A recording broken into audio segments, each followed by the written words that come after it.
If We Were Giants, Chapter 21. Kira and Luan sat in front of the hut's cook fire, wrapped in blankets and holding warm cups of tea.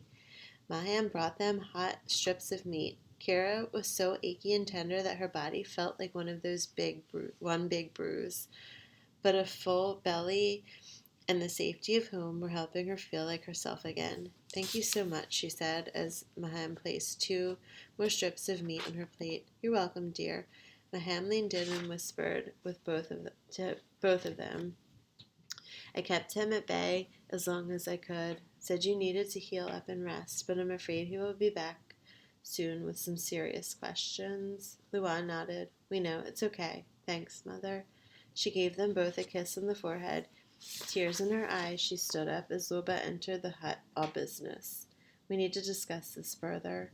Kira and Luan nodded. Loba knew the basics. They had shown him the giant puppet on their way home, while Tiha and the others had told him about the initial attack and Luan's abduction, but Kira knew he would want more.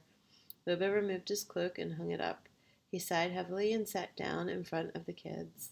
He held their gaze for several unnerving minutes before finally speaking. "We will go over your punishments later. This meeting is to discuss what we are going to do now." "Punishments?" Luan said.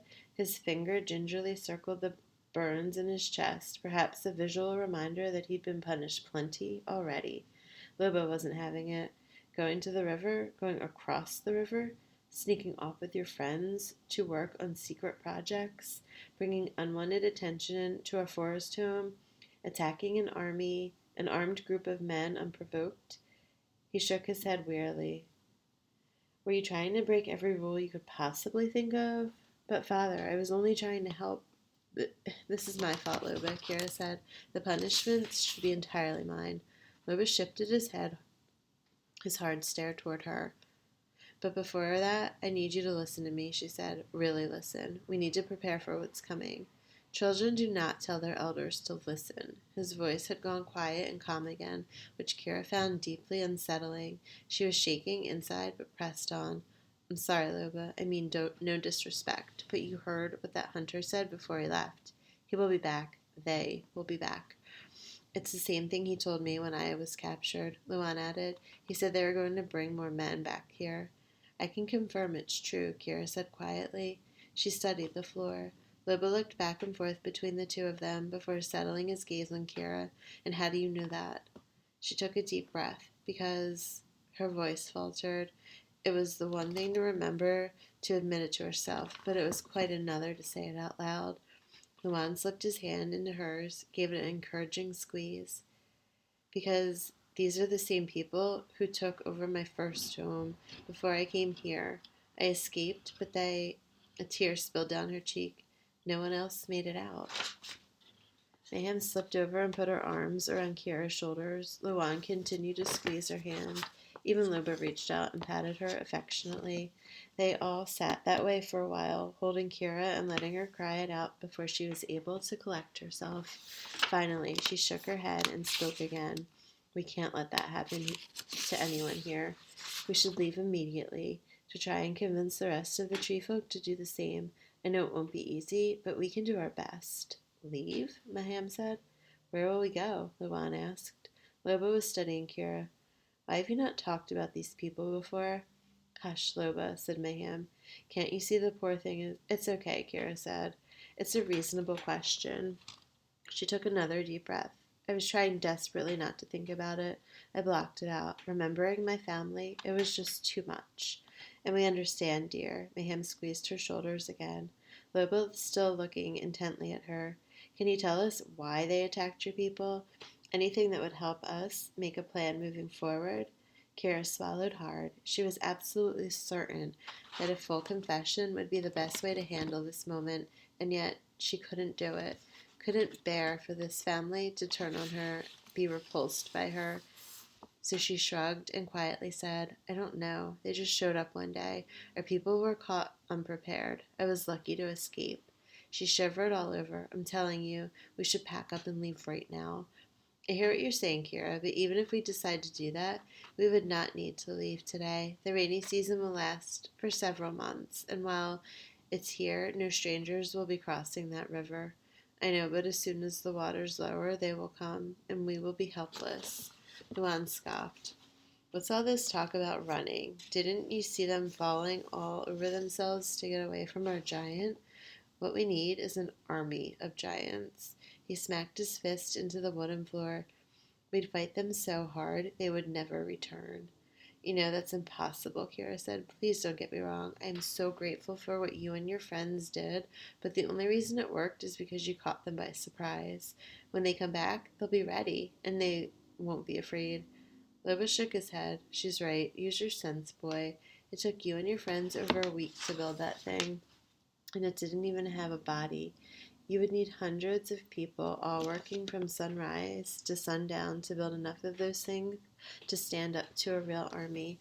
An image flashed in Kira's mind, peering under the rocks with Momi, seeing the Bouviac ants and their structure made of thousands of bodies, each small component of the community weak on its own but strong as a unit, all of them working perfectly in unison to protect their most precious assets.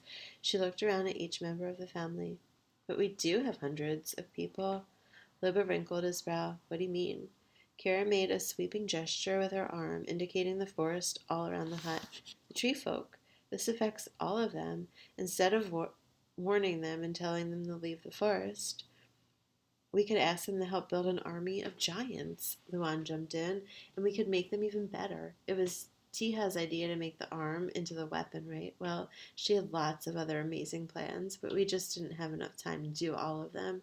She even figured out a way to make them walk if we had enough people. We could be an unstoppable force. I bet we could. Loba held up his hand to cut Luan off. This is foolishness. There's no sense in even talking about it. It was silent for a few moments before Kia worked up the courage to say, Why? Loba scoffed. What do you mean? Because the tree folk families keep to themselves and always have, and that's why. We take care of our own and do for the people we know. It is our way. With the takers coming back will affect everyone, Luan said. Maham cleared her throat. The people in this forest have never faced with a threat like this before, she said quietly. They may have the capacity to change if the situation is dire enough. Loba looked around the hut, saw that he was outnumbered. I need to think about this. He stood and walked out the door. Kira, Luan, and Maham sat silently. They had spoken together for an hour or so after Loba left and made some plans of their own, but they talked themselves out. None of it would happen if Loba disagreed. It was well past dark when he came back. He stood by the cook fire, and the dying embers made shadows play across his face. They all looked up at him in anticipation, waiting for him to speak first. So, he looked at Kira. What is it exactly that you are proposing? Kira stood and met his gaze. If we can get all the tree folk in one place at the same time, I can speak to them. I will explain. I will make them understand what needs to be done and ask for their help. And what if they refuse? Which they will, I have no doubt. Then we leave the forest, protect this family. The others will have to make their own decisions.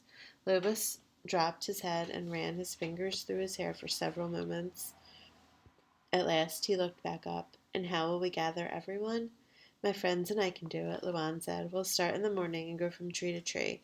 Say there is an important gathering, and the fate of the entire forest rests on the outcome. Not everyone will come, Maham said gently, but I am willing to bet that enough will show up to make a difference. Loba considered the three expectant faces and sighed heavily. Then he stared directly at Kira. If we do this, it's going to be my name on the line, and if the meeting does not go well, I'm sure we will be strongly encouraged to leave the forest, even if the takers never come back. Kira stood up straight. I will do my very best to convince them. I'll tell them my story. He waited a long time to respond, so long that Kira thought the entire plan might be scuttled. But finally he spoke. This family has put its trust in you. Loba pointed a thick finger at Kira. Your story, he said, fixing her with his gaze, had better be good.